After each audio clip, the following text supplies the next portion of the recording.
I'm Rudolf Raward.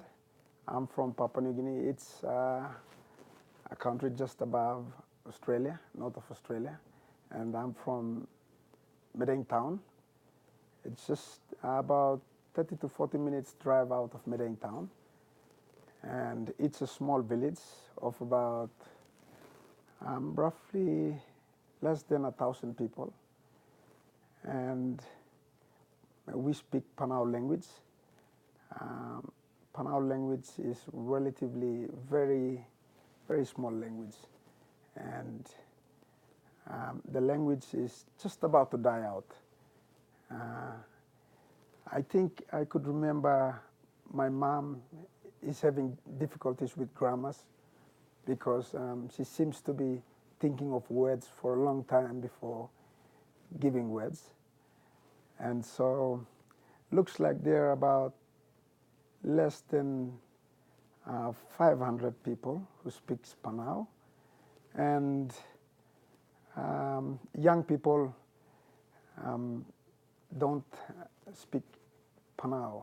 We speak Pidgin, which is a common language in Papua New Guinea. And so it's like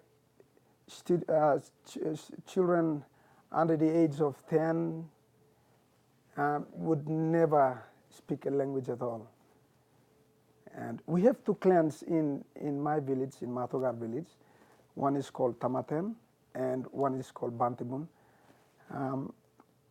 I could see that the Bantibun clan could speak Panau language, but the Tamaten clan, which I am from, it's dying out because everyone seems to be traveling out of the village looking for green pasture in towns and cities.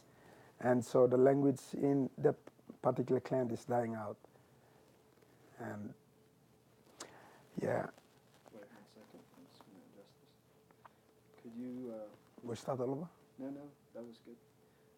Can you say something about why you think it is important to keep the Panau language?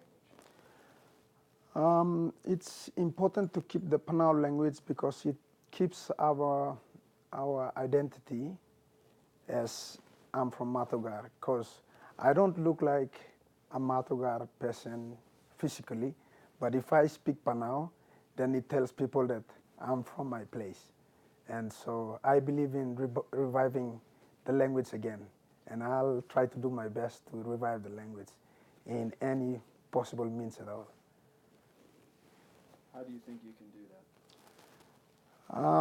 At the moment, I have an organization that has a dream of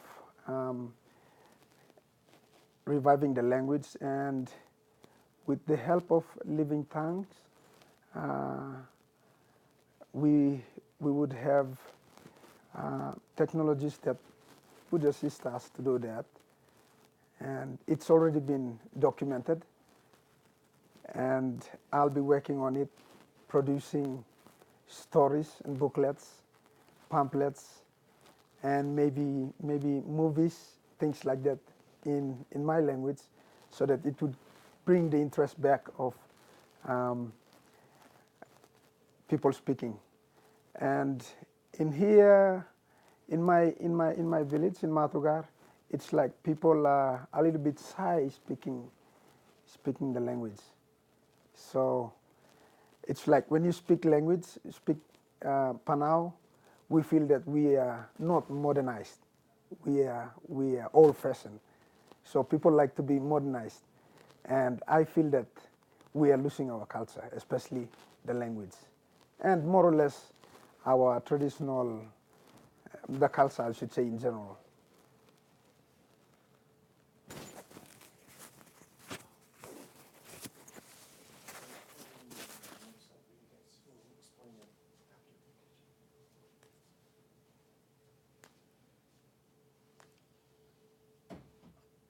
So you mentioned the idea of losing the culture. What are some of the important cultural things or traditions that Matogar people have?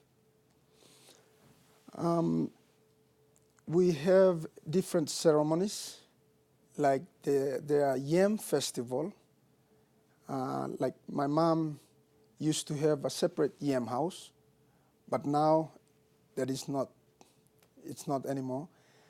We used to have our traditional prayers, but now it's not done.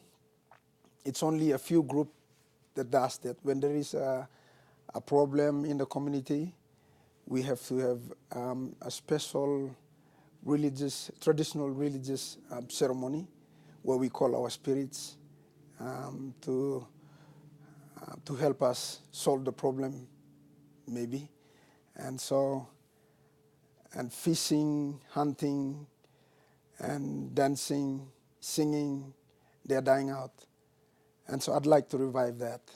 I try my best to write as many songs as I can, record them, and try to get the steps.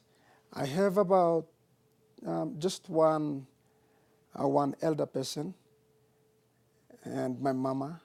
So the male can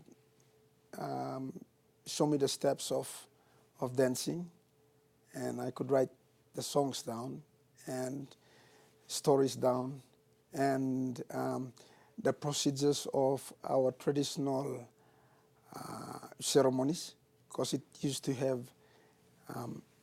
stages where we have the first stage saying something, doing something, and then it goes on until it finishes. And so I'd have to write that one down because it's dying out. And the words exactly, the exact words that are used in different parts of the ceremonies.